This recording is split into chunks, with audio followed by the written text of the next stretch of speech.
She had never felt the weight of a decision as heavy as the one that was forced upon her that morning. The moment she heard her parents' words, the world seemed to tilt on its axis, her heart pounding, her mind screaming in silent protest. "You will marry him, your sister cannot, and this arrangement is not up for discussion."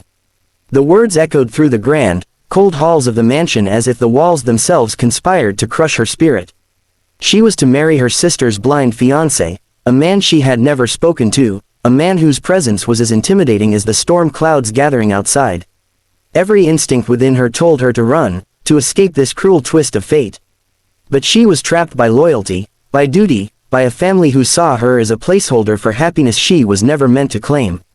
On the day of the engagement, she stepped into the ornate room, her heart hammering against her ribs. And then she saw him. Not his wealth, not his mansion, not even his carefully poised demeanor, but the way his blind eyes seemed to search for something beyond sight, as though he could feel the soul of the world. Their first encounter was brief, awkward, yet charged with unspoken tension. He extended his hand, his touch warm but hesitant, and she felt a strange connection, a flicker of understanding that neither could articulate.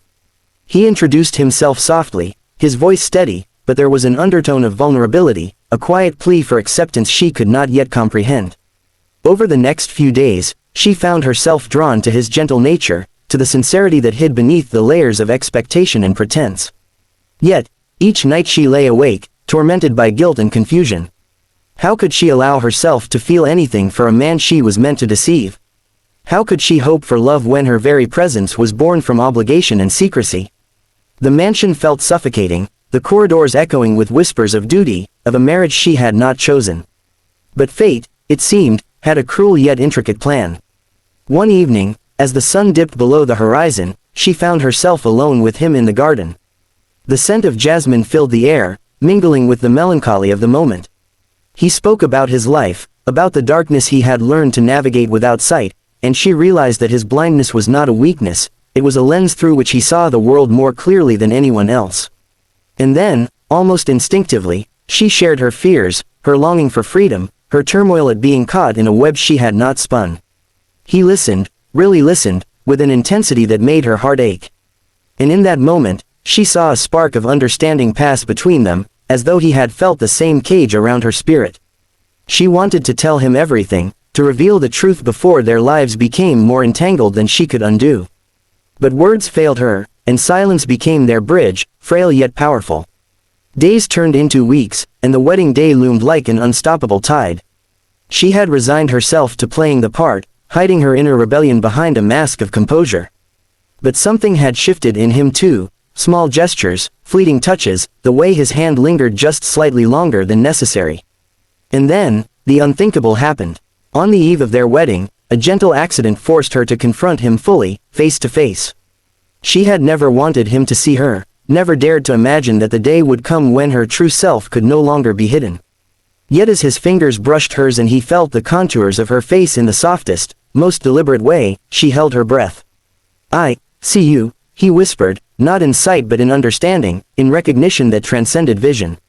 The words sent a shock through her, unraveling the years of fear and restraint she had clung to. He could see her not with his eyes, but with his heart, and it changed everything.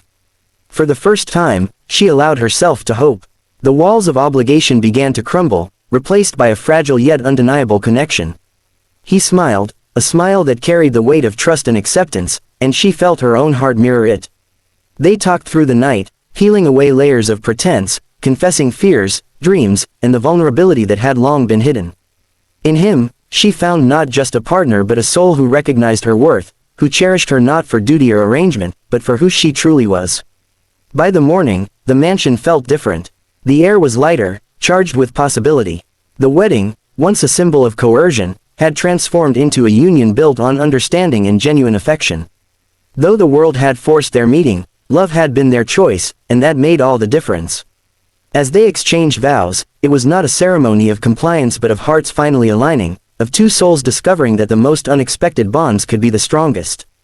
In the end, she learned that love does not always arrive in perfect timing, nor in ideal circumstances.